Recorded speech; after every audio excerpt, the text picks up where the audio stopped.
Exercício 9 da página 58, nós tínhamos que identificar a pessoa do verbo nas frases e acrescentar o pronome pessoal adequado que estava dentro dos retângulos verdinhos.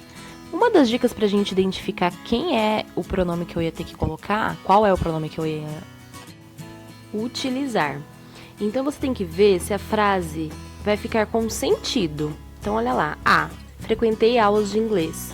Eu não posso colocar tu frequentei, ele frequentei, nós frequentei, vós frequentei, nem eles frequentei. O verbo tá no singular, então você tem que colocar o eu frequentei. A mesma coisa na B, tá lá, falarão assuntos do interesse de todos. Então você já sabe que o pronome também tem que estar no plural, tá? Então você vai agora conferir se você colocou os pronomes corretos.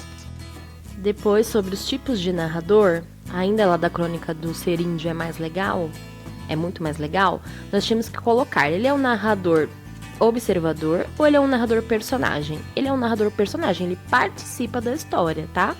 Depois, exercício 11. Nessa crônica A, você tinha que assinalar a opção que fala reflexões do narrador com base em um fato que ele presenciou. Foi lá na sala de aula com a professora dele, com a turma dele, que tudo aconteceu. Depois, exercício 12. A história contada na crônica é feita por um narrador personagem que narra. Você tinha que assinalar um fato que não aconteceu realmente, ele foi inventado pelo autor, assim como os personagens.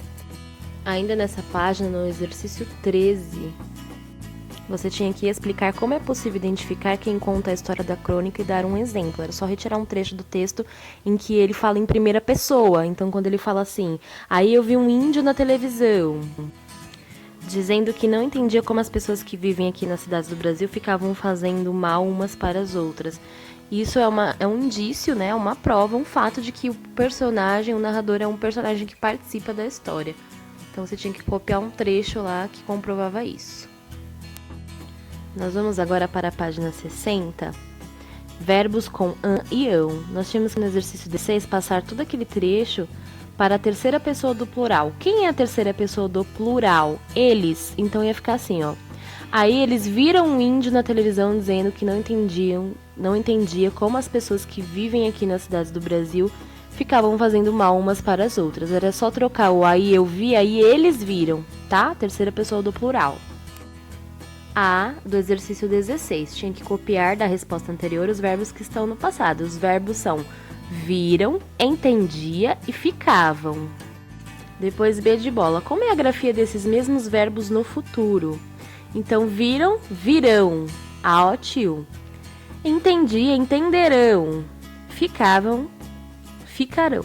Depois C de casa. Em que tempo verbal estão os verbos ganham e sonham? No tempo presente. D, na frase, eles dão aula à noite. Em que tempo verbal está o verbo em destaque? No presente. Depois do exercício 17, nós tínhamos que explicar por que eles ficaram com terminações diferentes. Então, quando estão no passado e no presente, eles serão palavras paroxítonas. Essa é a regra, e, portanto, eles vão terminar com AM.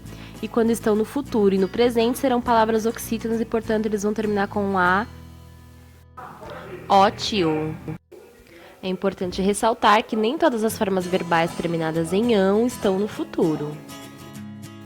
Página 61. Nós tínhamos que passar todas as palavras para o tempo verbal no passado e o tempo verbal do futuro. Então ali, ó, escovar, escovaram. No tempo futuro, escovarão. Era só você colocar as terminações que já estavam indicadas ali no quadro, an ou ão. Agora nós vamos seguir para a página 64. Você acha que os fatos narrados na crônica foram totalmente inventados? Não é possível saber, mas o tema tratado na crônica aparece frequentemente nos jornais, então a gente sabe que é um tema atual. 3. O narrador do texto é um narrador personagem, a gente já respondeu isso. Justifique sua resposta copiando um trecho do texto. Era só copiar um trecho em que ele narrava, que comprovava que ele fazia parte da história. Então, por exemplo, quando o céu fica preto daquele jeito, todo mundo aqui em casa vai ficando preocupado. Não esquece de pôr entre aspas, tá? Exercício 4.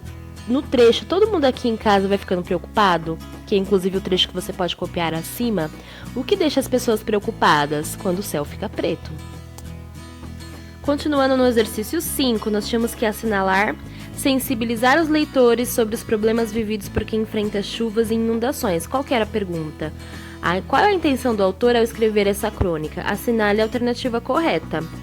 Depois, 6. O autor utilizou uma combinação curiosa de palavras que remete a dois desastres que podem assombrar a vida de qualquer cidadão. Que palavras são essas? Justifique sua resposta. Chuva e fogo. A chuva provoca enchentes e inundações, e a palavra fogo indica incêndio, outro desastre que certamente ninguém deseja viver.